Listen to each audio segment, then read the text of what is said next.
यहाँ के बच्चे मोबाइल फ़ोन यूज़ नहीं करते हैं, अलाउड नहीं है कि आप बाकी लोगों से थोड़ा बेहतर कर पाओगे अपनी ज़िंदगी में। मोबाइल फ़ोन को छोड़ देना अपने आप में आधी विजय है कि ज़िंदगी आपको मौके कम और धोखे ज़्यादा देती है। तो आपका टाइम आ नहीं रहा है, आपका टाइम जा रहा है। तुम ये चाहो कि तुम्हारे टीचर तुम्हारे लिए फाइट करें तो ये नहीं हो पाएगा, वो गाइड कर सकते हैं। धनुष तुम्हें ही चलाना पड़ेगा। माइंडसेट है, वो हर छोटी चीज़ के पीछे भागता है, उसको बोलते हैं डिस्ट्रैक्टेड माइंडसेट। और फिर ये उम्मीद करते हो कि यार हमारा सिलेक्शन क्यों नहीं हुआ। नवंबर, दिसंबर, जनवरी, फरवरी ये वो समय है जब 90% बच्चे मेहनत करना छोड़ देते हैं। सफलता खोजने से नहीं, खो जाने से मिलती है।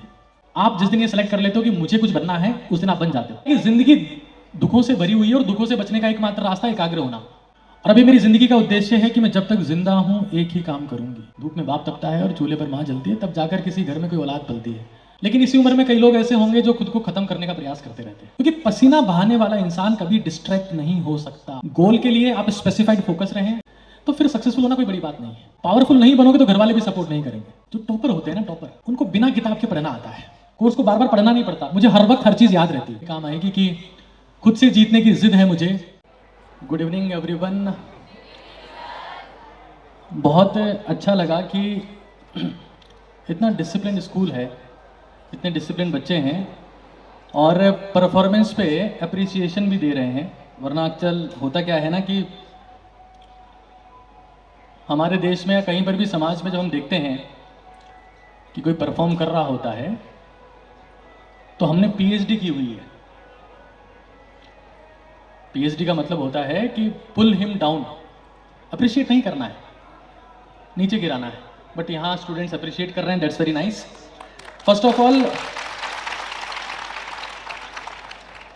Thank you so much GL sir, आपने यहाँ बुलाया और मुझे सुन के बहुत अच्छा लगा कि रॉयल स्कूल या रॉयल इंस्टीट्यूट, रॉयल एक अपने आप में अब एक संस्था हो चुकी है, बहुत बड़ी एक बरगद हो चुका है। स्कूल कहना तो बेवकूफ़ी होगी। यहाँ के बच्चे मोबाइल फ़ोन यूज़ नहीं करते हैं, अलाउड नहीं है। सबसे बड़ी खूबी जो संस्थान की है वो कहीं ना कहीं यही है और यही एक कारण है कि आप बाकी लोगों से थोड़ा बेहतर कर पाओगे अपनी ज़िंदगी में। ये जो समय होता है 10वीं का, 11वीं का, 12वीं का कंपटीशन का, मोबाइल फ़ोन को छोड़ देना अपने आप में आधी विजय है। तो ये बहुत बड़ी बात है।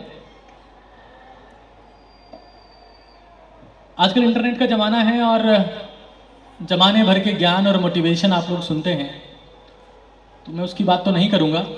2-3 कहानियाँ आपको सुना देता हूँ। कहानियाँ जब सुनाते हैं तो ज़िंदगी में याद रहती है। और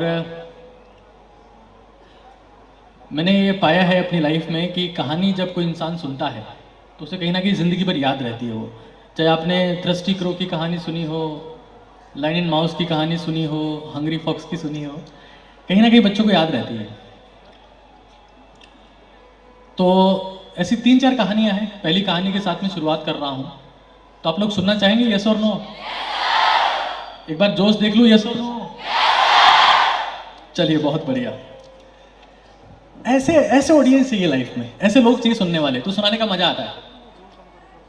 ये जोश हो तो फिर बात ही अलग है। तो एक लड़का था सोनू नाम का। सोनू आप में से कोई है क्या?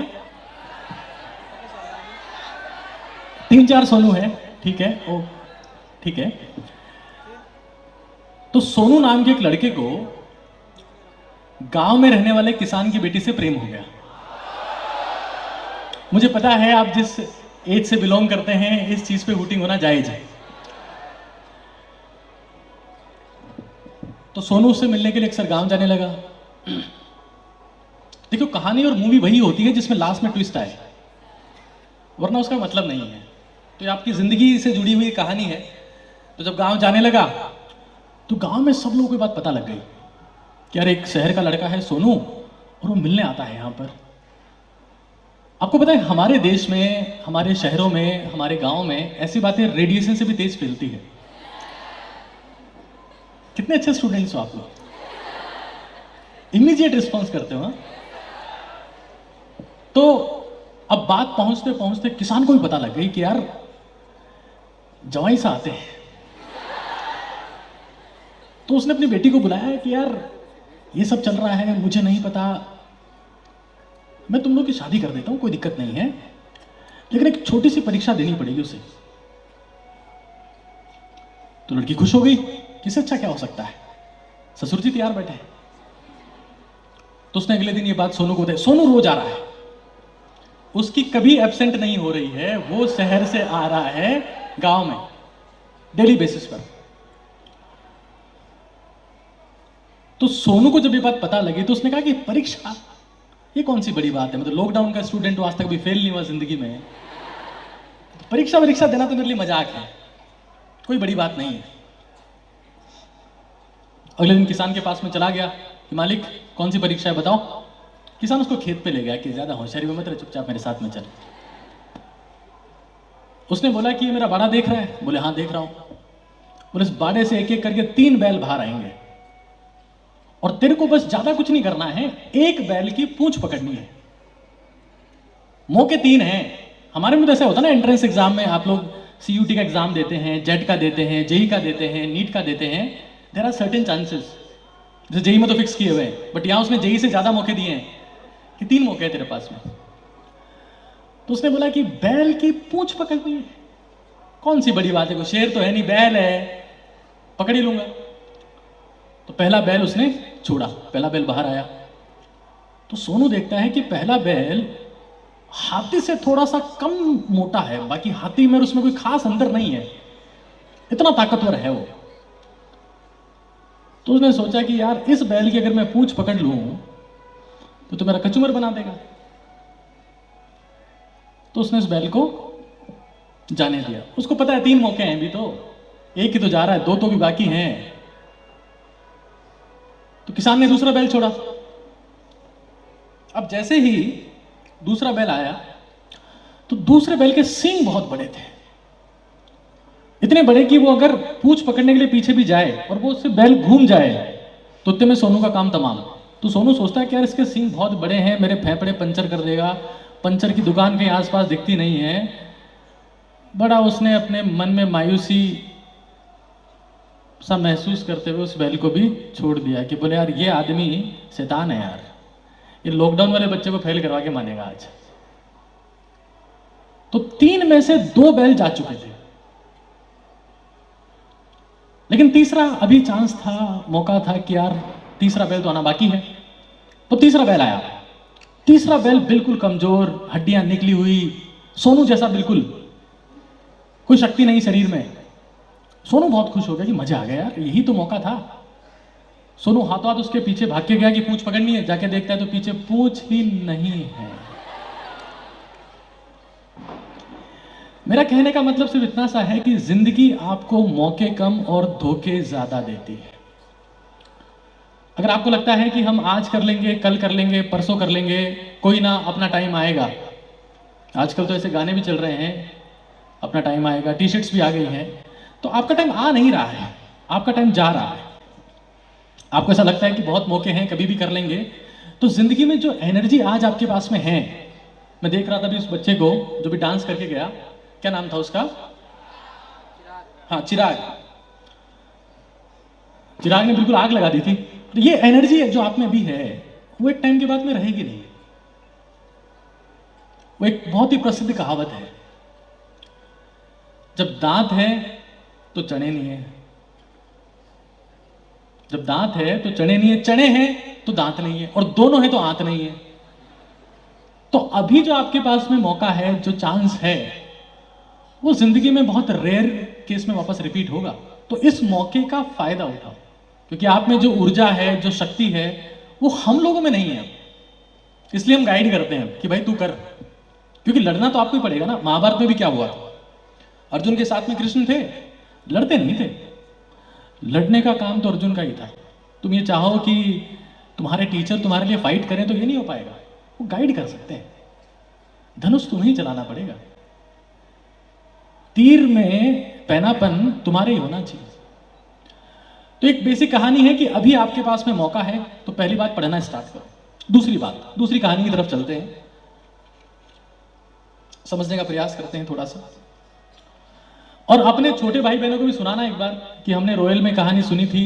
रॉयल में से बहुत सारे फंक्शंस होते हैं, बहुत सारे प्रोग्राम होते हैं, रॉयल बहुत बहुत अच्छा है, तुम्हें वहाँ जाना चाहिए, ये चीज़ जरूर से रखना।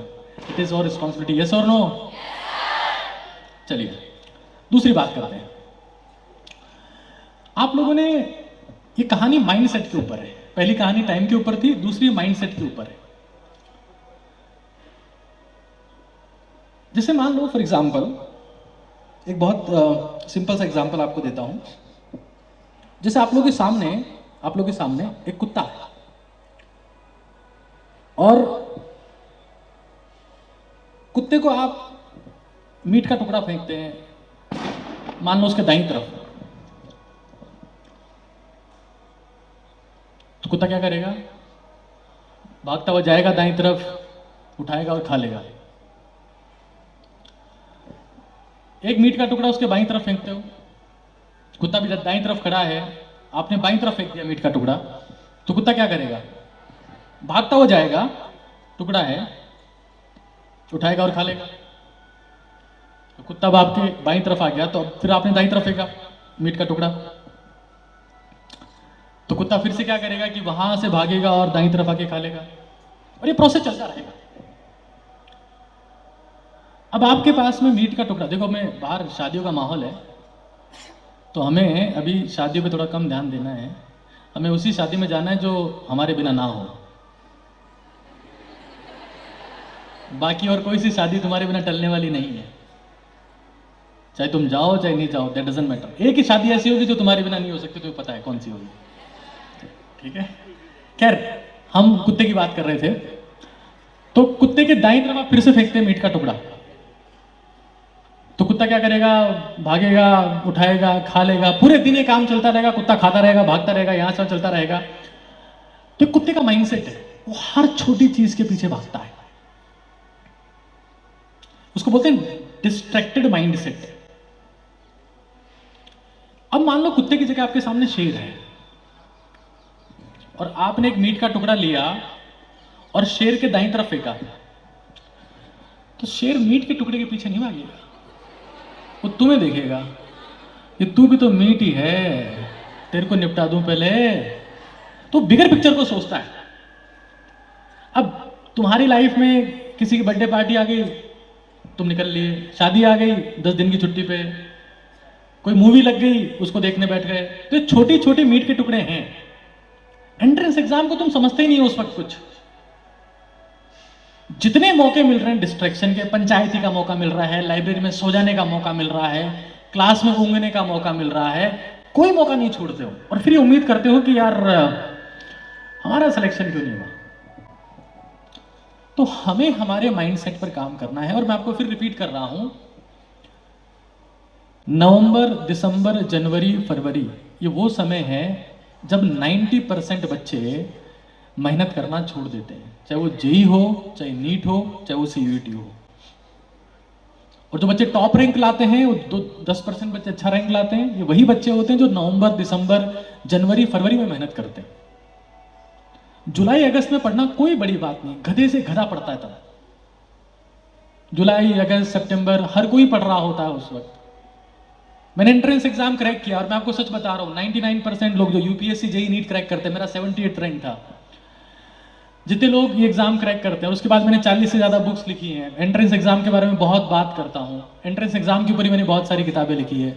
मैं सिर्फ इतना कहना चाह रहा हूं कि 99% लोग जो एंट्रेंस एग्जाम क्रैक करते हैं, वो आखिर के 3 महीनों की मेहनत के दम पर करते हैं।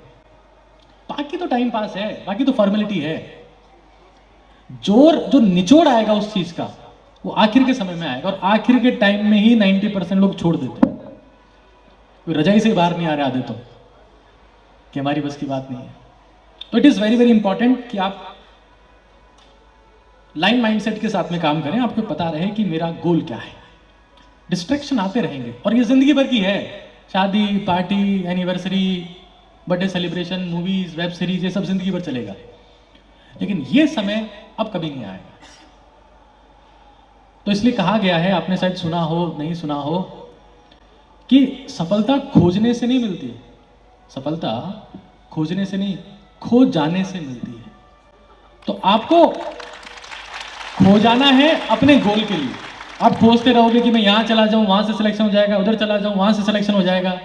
सिलेक्शन आप जिस दिन ये सिलेक्ट कर लेते हो कि मुझे कुछ बनना है, उस दिन आप बन जाते हो। तो it is very very important कि हमें समझ लें कि हमारा माइंडसेट कैसा हो। तीसरी बात, आप में से कितने लोग ऐसे जिन्होंने महात्मा बुद्ध का नाम सुना है? अच्छा, आपने ये भी सुना होगा कि महात्मा बुद्ध एक वो इंसान थे जो राजकुमार थे, उनका नाम राजकुमार सिद्धार्थ था। जब वो जंगल में गए तो उनको सत्य का ज्ञान हुआ। आप में से कोई बता सकता है वो सत्य क्या था? आप में से कोई बता सकता है कि वो सत्य क्या था? क्योंकि ये चीज मैंने बहुत लोगों से पूछी है, बहुत बड़े बड़े राइटर से पूछी है, फिलोसोफर से पूछी है, बहुत सारी बुक्स में ढूंढने की कोशिश की, वो सत्य क्या था, हमको आज तक पता नहीं चला। कोई जवाब देना चाहेगा आप में से?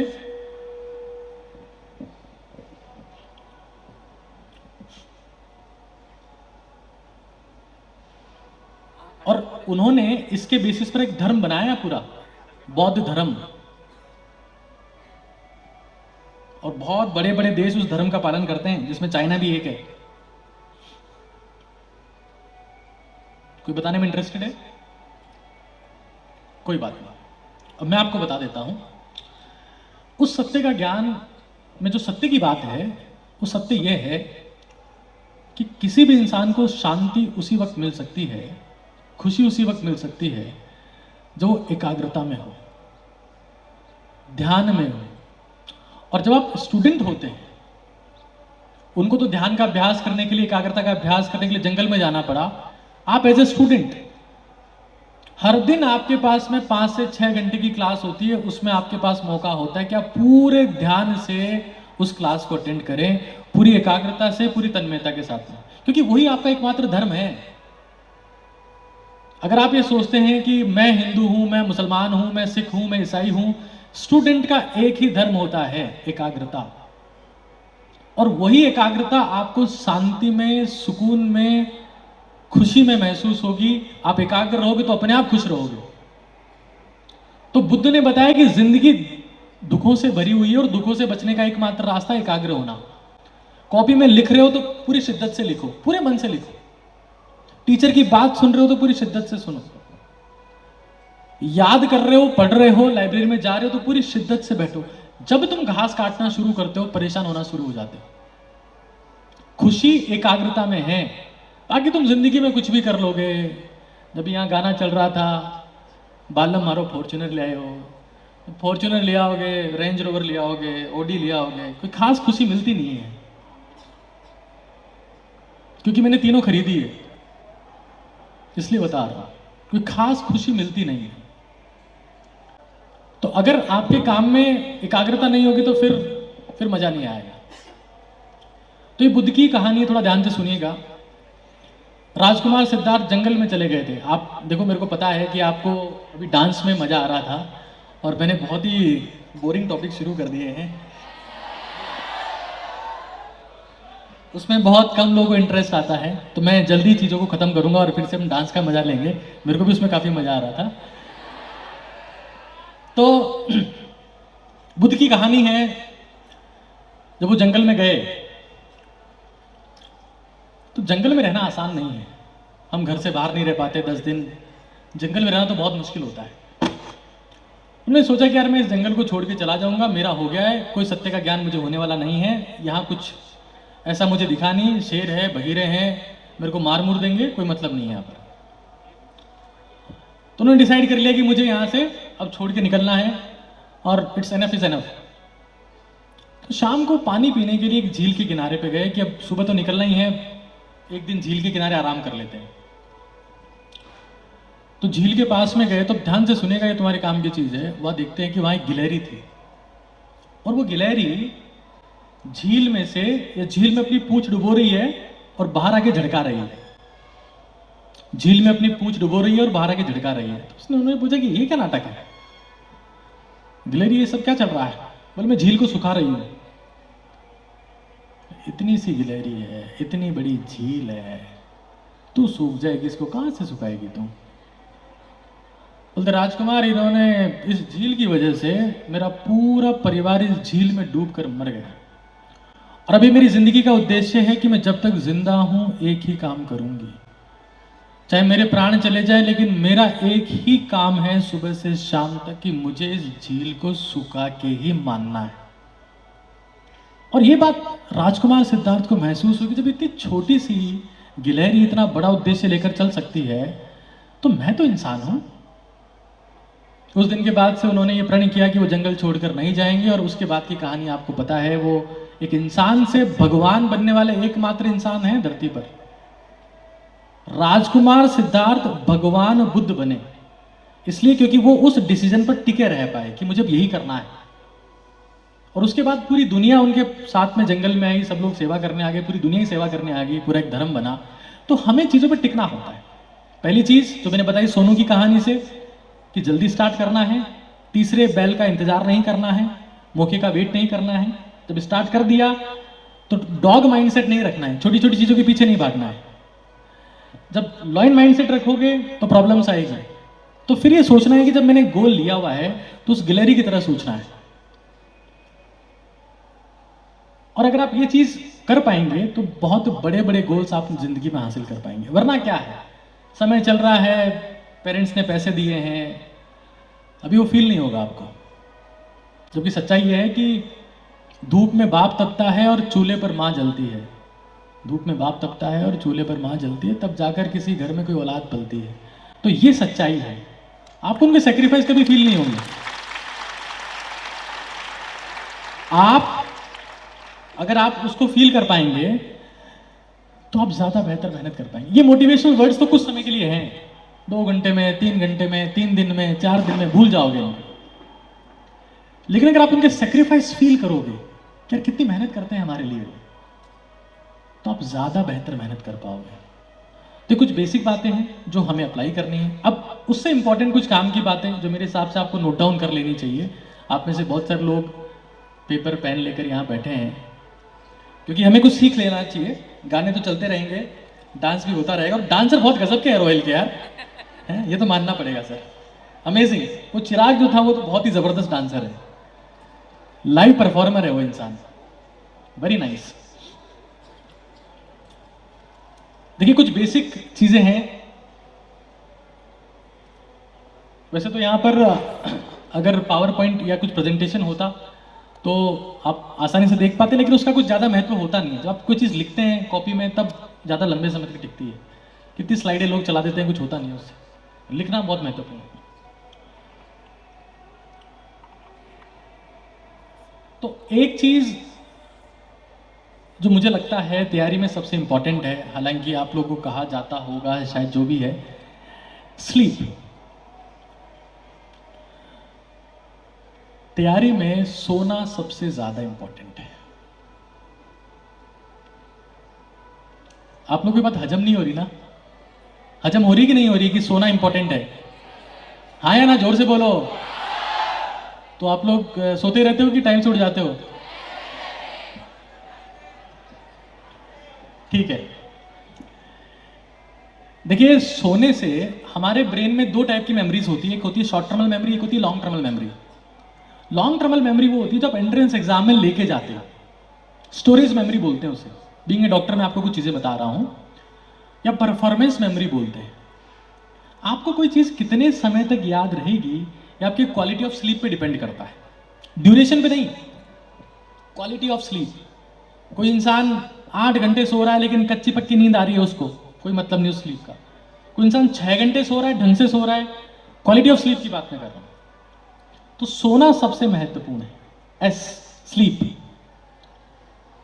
और सोने की क्वालिटी को बढ़ाने के लिए एक बहुत सिंपल टेक्निक आपको बता रहा हूं मैं आज। उससे आपकी एंजाइटी, आपका स्ट्रेस, आपकी बेचैनी, आपका तनाव सब खत्म हो जाएगा। जब भी आप बिस्तर पे सोने जाओ, आवाज आ रही है सर नो? तो आप बिस्तर पे सोने जाओ तो अपना दाया नथुना, नाक है उसके 2 नथुने हैं, उसके पीछे साइंस है, वरना एक ही छेद होता। क्या साइंस है बता रहा हूं। जब आप सोने जाओ तो अपना दाया नथुना बंद कर लेना है, दाया, राइट। चेक कर लेना दायां कौन सा है बायां कौन सा है। राइट नॉस्ट्रिल, उसको हमें बंद कर लेना है, राइट नॉस्ट्रिल। जब आप बाएं नथुने से श्वास लेते हैं तो पहली चीज तो आपको पता ही नहीं चलेगा कि आपको नींद कब आ गई। दूसरी चीज, आप जब सुबह उठोगे तो बहुत भयंकर फ्रेश उठोगे। तीसरी चीज, आपका कंसंट्रेशन बेटर हो जाएगा। और चौथी चीज, 5 घंटे की नींद भी ऐसे फील होगी जैसे 10 घंटे सोए हो। ये मेरी गारंटी है, आज ट्राई कर लेना इसको। मतलब मेरी जिंदगी में सबसे जबरदस्त जो मैंने इन्वेंशन फील किया है, इससे आपका पैरासिम्पैथेटिक नर्वस सिस्टम एक्टिवेट होता है लेफ्ट नॉस्ट्रिल ब्रीदिंग से। इसको बहुत पुराने समय में हम लोग चंद्रभेदी प्राणायाम के नाम से जानते थे। लेफ्ट नॉस्ट्रिल ब्रीदिंग मतलब आप बिस्तर पे चले गए, कुछ प्रयास नहीं करना है, सिर्फ दायां नथुना बंद कर लेना है। और आप, अगर किसी का सवाल होगा तो मैं ले लूंगा लास्ट में, don't worry, I will ask the questions, उसकी चिंता आप मत करिए, क्योंकि बच्चों में ये होता है थोड़ा सा, उनको मजा आता है ये सब करने में। तो I will ask the questions, don't worry about that. तो राइट नॉस्ट्रिल बंद कर लेना है और उससे आपकी क्वालिटी ऑफ स्लीप बढ़ जाएगी। दूसरी चीज, एक्सरसाइज। कितने लोग आप में से एक्सरसाइज करते हैं? ठीक है, बाकी लोग नहीं करते हैं तो सर इनको अलग से समय देते हैं अपन एक्सरसाइज का। ठीक है, देखो एक्सरसाइज का मतलब होता है पसीना बहाना। आप जिस उम्र में हैं वो उम्र है खुद को ताकतवर बनाने की उम्र। लेकिन इसी उम्र में कई लोग ऐसे होंगे जो खुद को खत्म करने का प्रयास करते रहते हैं। अगर आप ये चाहते हैं कि आप में मेंटल फोकस रहे, गोल के लिए आप स्पेसिफाइड फोकस रहें, आप ऊर्जा से भरे रहें, हमेशा जोश में रहें, तो पसीना बहाना बहुत जरूरी है। और आप ये बिलीव नहीं करेंगे कि इंसान में, जब इंसान पैदल चलता है, दौड़ता है या सीढ़ियां चढ़ता है, तो पैरों की मसल स्क्वीज होने से दिमाग में ब्लड बढ़ता है, ब्लड सप्लाई बढ़ती है। मतलब बादाम खाने से, शंखपुष्पी पीने से, अश्वगंधा पीने से 10 गुना ज्यादा प्रभावी है पैर चलाना, दिमाग चलाने के लिए। तो अगर आप मान लो पढ़ रहे हो, आप लाइब्रेरी में चले गए और आपका पढ़ने का मन नहीं कर रहा है, आप सीढ़ियों में आ गए, 10 मिनट आपने सीढ़ियां चढ़ी, वापस आप जाके पढ़ो, आपको 10 गुना ज्यादा कंसंट्रेशन महसूस होगा। तो आप पसीना बहाओगे, दौड़ोगे या सीढ़ियां चढ़, सबसे इफेक्टिव है सीढ़ियां चढ़ना। जब कोई हार्ट का पेशेंट होता है, किसी को हार्ट की दिक्कत होती है, उसको सबसे पहली सलाह देते हैं सीढ़ी नहीं चढ़नी है, क्योंकि शरीर को सबसे ज्यादा जोर आता है सीढ़ियां चढ़ने में। तो 10 मिनट आप सीढ़ियां चढ़ो, 10 मिनट सुबह 10 मिनट शाम में, या 20 मिनट सुबह 10 मिनट शाम में, आप ये पाओगे कि आपका कंसंट्रेशन, आपका फोकस, आपकी एनर्जी एक अलग लेवल पे पहुंच गई है। और अभी अगर एक्सरसाइज नहीं करोगे, इस उम्र में आदत बनती है, तो आगे जाके फिर दवाइयाँ खाना तय है। आपको अपने घर में पता है कितने, पापा कितने टाइम लेते हैं दवाई, मम्मी कितने टाइम दवाई लेती है, किसी की बीपी की चल रही है, किसी की शुगर की चल रही है, किसी की थायराइड की चल रही है, किसी की हार्मोनल इम्बैलेंस की चल रही है, क्योंकि हमने एक्सरसाइज कभी करी नहीं। तो उसको अभी से अपनी हैबिट में डालना है। तो स्लीप, एक्सरसाइज, डाइट का आप लोगों का ध्यान वैसे ही रखा जाता है। डीप ब्रीदिंग करनी है। हम जितना ज्यादा गहरा श्वास लेते हैं हम उतने ही शांत होते हैं, और हम जितने ज्यादा शांत होते हैं उतने ज्यादा एकाग्र होते हैं। गहरा सांस, आप में से कोई ऐसा है जिसको ये पता है कि डीप ब्रीदिंग का मतलब क्या होता है? एक बार बता देता हूं मैं। देखिए, डीप ब्रीदिंग का मतलब ये होता है कि जब आप सांस लें तो आपका पेट बाहर निकलना चाहिए। इससे आपकी वेगस नर्व स्टिमुलेट होती है। जो साइंस बायो के बच्चे होंगे उनको पता होगा कि वेगस नर्व क्या होती है। 10th क्रेनियल नर्व है जो हमारी बॉडी को कंट्रोल करती है, 10th क्रेनियल नर्व, और वो ही आपको शांत रखती है। 90% बच्चे एंट्रेंस एग्जाम जिस दिन देने जाएंगे, जिस दिन जेई होगा, जिस दिन नीट होगा, जिस दिन सीवीटी होगा, स्ट्रेस में चले जाएंगे। एग्जाम सेंटर के बाहर ही मैं तो बच्चों से कहता हूं कि अपना दायां नथुना बंद कर लो, शांत हो जाओगे। इमीडिएट नींद आती है उससे। हालांकि एग्जाम के टाइम में तो नींद नहीं आएगी, बट बेड पे अगर आप हो, दायां नथुना बंद कर लो, हाथों हाथ नींद आ जाएगी। तो स्लीप हो गया, एक्सरसाइज हो गया, डाइट हो गया, डीप ब्रीदिंग हो गया, और एच फॉर हाइड्रेशन है। ये 5 चीजें मिलके बनता है सिद्ध, SEDDH, सिद्ध। कोई भी सिद्धि जिंदगी में आपको चाहिए तो इन 5 को फॉलो करना पड़ेगा। एच फॉर है हाइड्रेशन। आप लोगों को शायद पता होगा कि हमारे शरीर में 70% वाटर है और ब्रेन में 72 से 75% वाटर है। हम पानी नहीं पी रहे हैं, सूखे दिमाग के साथ में पढ़ रहे हैं, तो दिमाग भी प्रॉपर काम नहीं करता है। तो हाइड्रेशन का प्रॉपर ध्यान रखना है। तो एस फॉर क्या बोला मैंने पहले? स्लीप। कौन से नोस्ट्रिल को बंद करना है? अभी आप लोग की मेमोरी को चेक कर रहा हूं मैं, कितनी मेमोरी है, राइट या लेफ्ट? राइट। पहला हो गया स्लीप, दूसरा एक्सरसाइज। एक्सरसाइज जिसमें पसीना आता हो।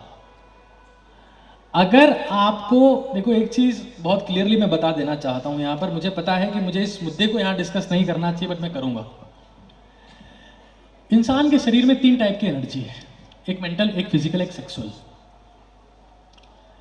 एंट्रेंस एग्जाम क्रैक होता है मेंटल से, लेकिन 90% बच्चे इस उम्र में डिस्ट्रैक्टेड होते हैं सेक्सुअल एनर्जी से, कि उसको जवानी भर के ख्यालात आ रहे हैं, सपने आ रहे हैं, किसी बच्चे को नाइट फॉल हो रहा है। ये सब प्रॉब्लम्स हैं, इस पर कुछ ऐसे शर्माने की जरूरत नहीं है, और मैं इन पर बहुत डिटेल में बात करता हूं। अभी यहां तो ज़्यादा समय हमारे पास में है भी नहीं। तो जब आप पसीना बहाना शुरू कर दोगे, दौड़ना शुरू कर दोगे, सीढ़ियां चढ़ना शुरू कर दोगे, तो आप फिजिकली तो स्ट्रांग होगे, मेंटली स्ट्रांग होगे।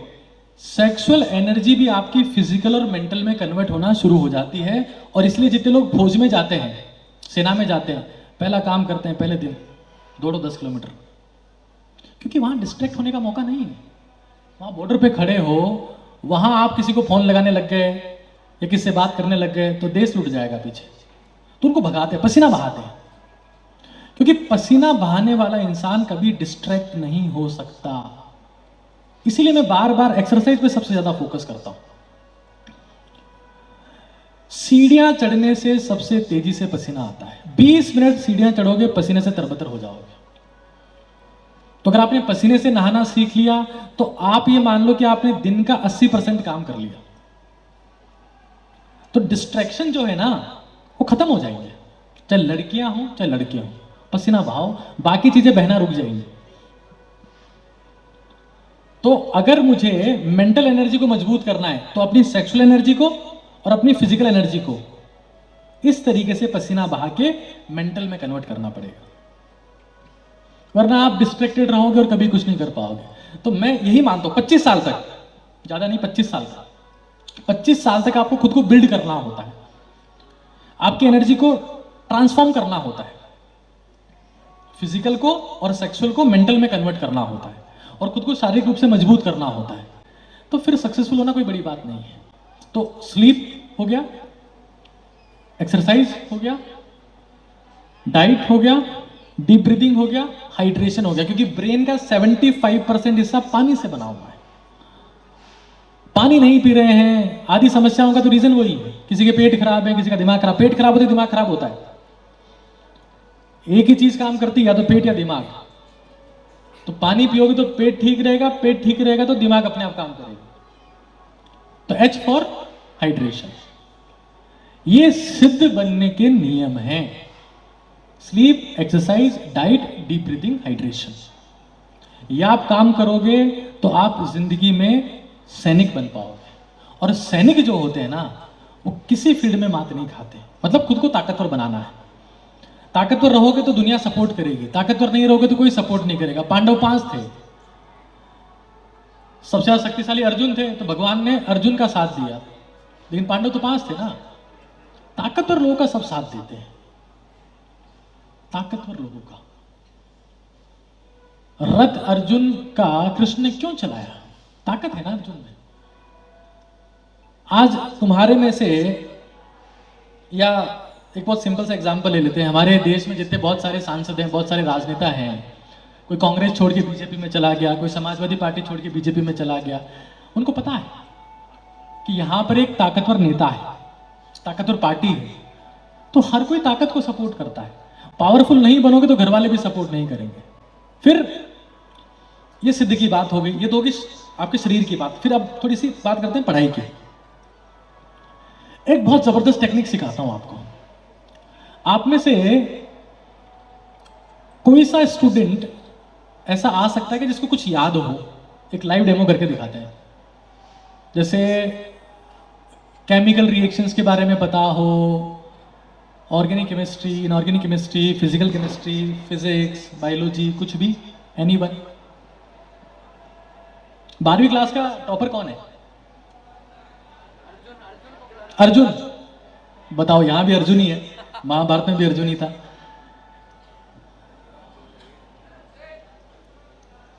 अर्जुन इज हियर और नॉट? देखिए, बाकी लोगों को नहीं बोलना है, will manage everything, don't worry. हम बच्चों के सामने ही रहते हैं, हमें पता है बच्चे कैसा बिहेव करते हैं। आ जाइए, आ जाइए, कम।